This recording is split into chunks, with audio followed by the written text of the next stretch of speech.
அதனால உங்க சூழ்நிலையை பார்க்காதீங்க. ஒருவேளை உங்களுக்கு சொல்லப்படுகிற வார்த்தைக்கும் உங்களுடைய வாழ்க்கைக்கும் சம்பந்தமே இல்லாம இருக்கலாம். நான் எப்படி பாஸ்டர் அதை விசுவாசிக்கிறது, நான் எப்படி நம்புறது?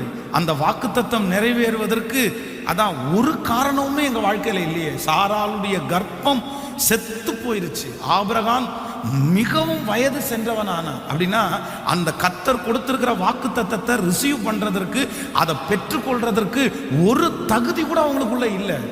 ஆனா ஆண்டவர் என்ன சொல்றாருன்னா, நீ உனக்கு தகுதி இருக்கோ இல்லையோ, பேசுறது நானு, நிறைவேற்ற போறது நானு, நான் சொன்னதை செய்யும் அளவும் உன்னை.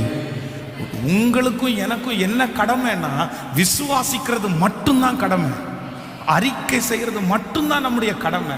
சொல்லப்படுகிற வாக்கு தத்தத்தை நீங்க ரொம்ப நம்பி நீங்க அறிக்கை செய்யணும். ஆண்டவரே நான் நம்புறேன், ஆண்டவரே இது எனக்காக பேசப்பட்டது, நீர் என்னோட பேசுறது, இந்த வாக்கு தத்தம்